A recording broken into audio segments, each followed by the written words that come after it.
Magandang araw, masaya ako makasama kayo ulit sa panibagong video dito sa Chiapas, Mexico. Ngayon kasama ko si Victor Damas Hernandez na isang gabay sa arkeolohiya at kilalang kilala sa palengke. Ikukwento sa atin ni Victor ang isang kwento ng pagkaligtas. Mga 50 taon nang nakalipas ang mga totoong pangyayaring ito. Ito ay isang kwentong puno ng aral. Ako si Victor Damas Hernandez at nagsimula akong magtrabaho sa larangan ng arkeolohiya, kasaysayan at kalikasan. Bago makarating sa palengke, medyo mahirap yon gamit ang maliliit na eroplano. Naglalakad kami ng maraming araw para makarating sa palengke. At noong taong 1975 nakarating ako sa palengke sa Coupé de Paris at dun ko nakilala ang serbisyo, ang gabay ng palengke. Bonampak Yakchilan, programa at dati wala pang ruta papunta roon sa Yakchilan at Bonampak. Kaya dinala kami gamit ang maliit na eroplano na Cessna, dinala kami sa biyahe papuntang Palengke at Bonampak. Ang biyahe sa eroplano ay tumagal ng 45 minuto bago kami nakarating sa Bonampak. Ang mga gamit sa eroplano, binayaran sa mga piloto at ang mga piloto ay lumipad papuntang palengke. Ang programa, siya ang gagawa ng pagbisita sa Bonampak. Mga litrato iyon at nung nasanay na ako sa bahay ng mga arkeologo sa Bonampak. Kinabukasan, kung saan nagsisimula ang balada doon, papuntang Yaxchilan, may isang maliit na shaman mula sa mga Chiclero. Ang mga Chiclero ay ang mga grupo na kumakamot ng mga puno para kunin ang dagta para gawing chewing gum. At naglakad kami noong Lunes at Martes. Pagkatapos, sinabi ng babae na nagbago kami ng isip. Sinabi niya sa akin, lalabas tayo sa mga shaman at dediretso lang tayo. Sinabi niya sa akin, mayroong kumpas at tinitingnan ng lalaki ang topograpikong mapa at dumaan ako bago pagkatapos ng lalaki, pagkatapos ng asawa niya. At inilagay kami sa makapal na mga halaman katulad dito. At pagkatapos ng 30 minuto, tinanong ng lalaki, nasaan ang kumpas? At nahulog ng babae ang kumpas. At kami ay naligaw ng 8 araw, 3 araw naligaw kami sa parehong lugar at 5 araw na wala talagang tamang direksyon. At ang karne ay inihanda namin para sa 3 araw at pagkatapos ng 5 araw, wala nang masarap kainin dahil napilitan siyang kumain ng mga halaman, mas pinili niya yon dito at kami ay kumain na lang chapile, chives, mga palmera yon. Isa, may mga tinik at chives, makinis yon, niluto namin, pati mga maliliit na prutas. At para makita, walang bukal, walang ilog, at pumutol ako ng mga baging para tingnan kung may tubig. Naligaw kami ng ilang araw at ang problema para sa akin, gabi-gabi ay parang may dumarating na malapit sa amin. 2 o 3 jaguar ang lumalapit para maghanap ng makakain at ako lang ang natutulog ng 2 o 3 oras lang, pinakamarami na. At pagkatapos na natitirang bahagi ng gabi, pinigilan ko ang mga jaguar dahil lumalapit sila para maghanap ng makakain. Nagkumpol-kumpol kami dahil sa mga jaguar. Lumabas ang mga baboy ramo na mailap, pati na rin ang mga armadillo, mga usa, maraming hayop at mga ahas sa kagubatan, mga coral snake at mga tarantula. Ang mga tao, natutulog sila sa dyan. Nasa ilalim kami ng plastic para makaiwas sa ulan. At ganoon, makalipas ang 8 araw nakalabas na kami. Ako ay isang maliit na marka ng mga taong nangangaso at ako ay may 7 daanan. At ganon, nakalabas kami makalipas ang 8 araw at pagkatapos, lumabas kami sa tamang mga daan pero tuluyan kaming naligaw. At pagkatapos, dumating ang mga taong 3 araw bago iyon ay pumunta sa Guatemala para bumili ng asukal, pusporo at gaas. At nandun kami kinabukasan. Wala ni isa sa amin ang lumabas. Tinanong siya ng mga tao, ikaw ba ang pinuno ng gerilyang Guatemalteco? At ipinaliwanag ko, mga turista lang kami. Pero sabi ng mga tao, hindi, ikaw ang pinuno ng gerilyang Guatemalteco. Pagkatapos, hindi nila naintindihan at hindi rin naniwala.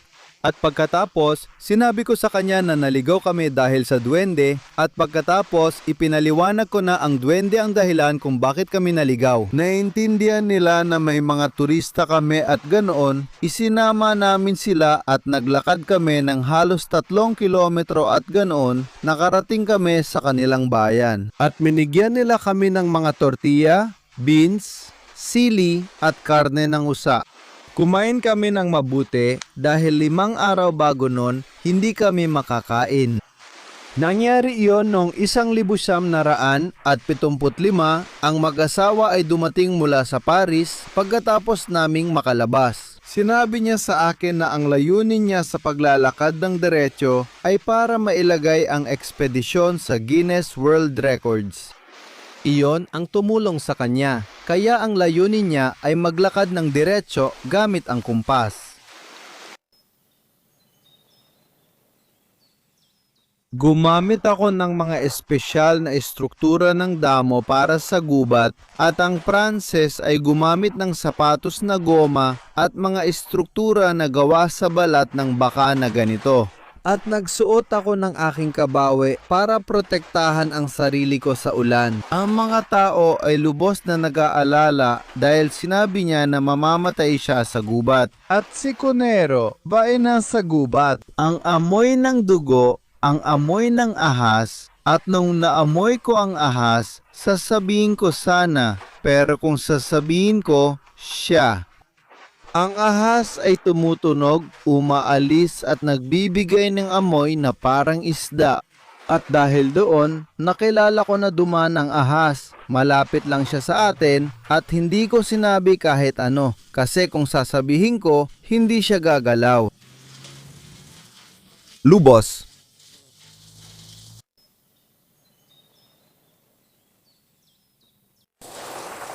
Noong panahong iyon, totoo, ang paglalakad para kay Bonaparte at Jacques Chilan, ang mga tao ay may dalang itak at maliliit na kutsilyong pambulsa at kumpas at dinala ko ang itak. Isang plastik para protektahan laban sa ulan at mga itak at magagandang talim para gumawa ng ilaw. Napakalayo ng ganito, ito ay isang kagamitan, ang mapa, ang mga itak, at ang mga matitibay na talim. Siporo. Nagsisindi sa gabi, kasi dito sobrang dilim-dilim. At sa gubat, kung wala kang magandang ilaw, lalapit ang mga hayop at wala kang makikita. At dahil doon, tuwing lalabas ka gabi-gabi, 2 o 3 jaguar, kailangan mong gumawa ng ingay gamit ang mga itak. At pagkatapos umalis, mga 2 o 3 oras pa, babalik ka ulit at ganoon-ganoon. Ang problema para sa akin, hindi ako natutulog kasi kung lahat kami matutulog, kakainin nila kami. Noong 1965, panahon, maraming makakapal na halaman. Pagkatapos, dumating ang maraming kumpanya na kumuha ng mga halaman mula sa gubat tulad ng Cedro Rocho, Kasoy, Kansan at iba pang mamahaling kahoy. Panatilihin ang tamang pangalan ng mga halaman, ang gubat, ang kandona. Noon, may sayaw na ginagawa at narinig ko na doon maraming tao ang gumagawa ng gano'n ng 1 araw o 2 araw. Noong panahong yon, kaya naming gawin ang lahat ng maayos. Inihanda ko ang mga kahoy ng isda, mga lata para sa Coca-Cola, mineral water, 1 bote, at para sa pagkain, lahat ay tuyo at maayos. Hindi namin tinatalakay ang mga peking lalagyan, wala talaga. At pagkatapos, iginuhit lang namin ng karne, walang kinain at 5 araw kaming walang kinain, talagang naligaw kami. Pinuputol ko ang mga chibes. Ito ay isang dahon na parang tsapail at mas maliit ito at walang tinit. Nagbibigay sila ng mga prutas, hinihiwa namin, binubuksan at kinakain kasama ang maliliit na buto at iniinom din. At marami akong hiniwang karne. Para makakuha ng tubig, 1 o 2 litro at gumamit kami ng kape, asukal at gatas, yung gatas na ganon kailangan naming inumin. Yung mga taong lumabas pagkatapos, lumabas sila at hindi na ako sinulatan at tuluyang nawala ang kontak, hindi ko na alam kung ano ang nangyari. At sila ay mga taong nasa pagitan ng 50 at 60 taong gulang at noong panahong yon, mga 25 taon nang nakalipas.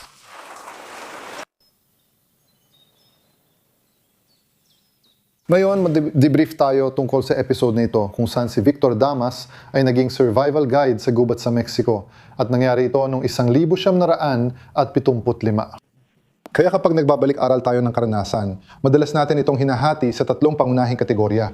Una, meron tayong tungkol sa tao, lahat na may kinalaman sa tao, lahat na may kinalaman sa kagamitan, at lahat na may kinalaman sa kapaligiran. Simulan natin sa tao. Ang unang problema na may kinalaman sa tao ay ang problema ng maraming tagapagdesisyon. May pagkakataon na kailangan magdesisyon na baguhin ang ruta at dumaan sa gubat sa pamamagitan ng direktang asimut. Kaya dapat nating malaman na sa isang mapangalib na kapaligiran, kailangan maayos ang estruktura ng chain of command at dapat may pagkakaugnay-ugnay sa mga utos. Dito, may 3 tao kayo, may gabay kayo. Siya ang pinakamay karanasan at dapat siya ang nag-asikaso ng sitwasyon mula umpisa hanggang dulo. Ang pagkakaroon ng maraming nagdedesisyon ay nagdudulot ng mga problema. Nandun na ito sa simula at ito ang ugat ng lahat ng kanilang mga problema. Ang paalawang problemang kanilang naranasan na may kinalaman sa tao ay ang pagkikita nila ng mga Mexicano sa gubat na sa huli ay siyang nagligtas sa kanila. Sinabi sa akin ni Victor Damas noong simula pa lang, inakala ng mga tao na sila ay mga rebeldeng Guatemalteco at gusto nilang patayin ang taga-Paris, lalo na ang taga-Paris. Kaya, dahil kay Victor Damas na nagkwento sa kanila, dahil alam niya ang mga paniniwala at kaisipan ng mga taong kanilang nakasalubong. Dahil sa pakikipag-usap, nakaligtas siya, pero muntik na talaga silang bitayin sa gitna ng gubat, napakadali sana noon.